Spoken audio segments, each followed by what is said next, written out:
All right, so Ari, every transport CEO I talk to, they say they're expecting at least a short-term surge of goods coming into the U.S., specifically containers filled with consumer goods, while there's this tariff pause going on. What does that mean for the stocks? Is that already priced in with those moves we saw, or is there more upside?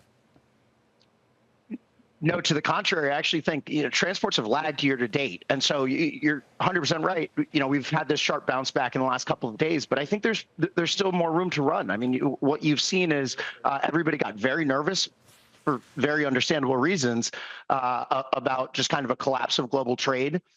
And in fact, you actually, if you see some of the data, you can see that there was that sharp fall off in April and early May, and now we're looking at this kind of snapback effect. And so I heard on the last segment you mentioned kind of an analogy to COVID.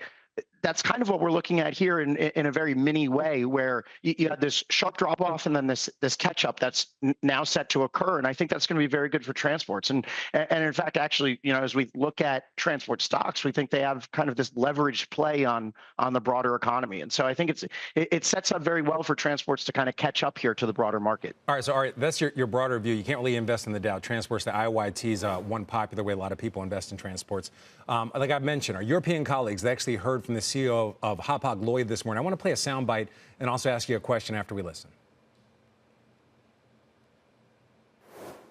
There's a fairly sizable backlog of cargo in China at the moment that needs to be shipped. So, of course, as tariffs are down now significantly, I think shippers will increasingly try to ship that. So I would expect those volumes to remain elevated over the upcoming 60, 90 days. What's going to happen after that? I think that's still too early to tell. Depends also a bit on how those negotiations will evolve and what kind of signals people will get. All right, so more confirmation about that pent-up demand. But, Ari, I want to ask you a more granular question. What companies specifically here in the U.S. are going to benefit from that? Yesterday, we saw J.B. Hunt, one of the biggest container movers from the West Coast ports. Those shares were up big in the pre-market. In your minds, we see all these containers come in. What stocks benefit the most? So everyone's going to benefit kind of across the board, right? Because anytime you get this snapback effect, you get this rush of demand for freight capacity, and that's going to be good for rates across the board. And we've really been in this prolonged freight recession for the last 2.5 years.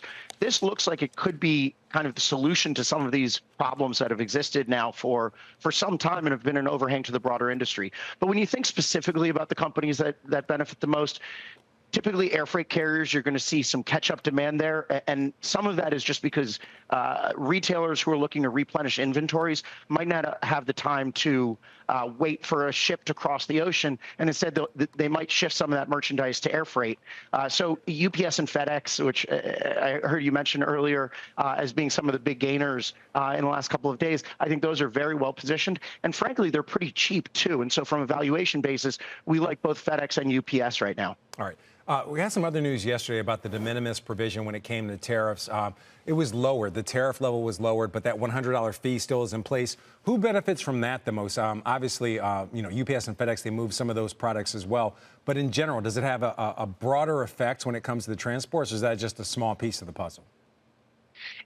Look, the reality is it is a relatively small piece of the puzzle. And what you hear when you talk to UPS and FedEx is that kind of China to U.S. trade lane, which is very profitable for them, it's still kind of only low to mid-single digits as a % of revenue. So it's not really going to move the needle in a dramatic way. But absolutely, it definitely will on the margins benefit UPS and FedEx. What you've seen from both of those companies, actually, and you've seen it from the U.S. Postal Service as well, is this effort to really push pricing. And I think that's really the story that's being lost amidst all the noise, which is it's not just a volume story, it's also a pricing story. And that, of course, is going to translate into a margin story. And I think that's the thing that people are really underappreciating when it comes to those names.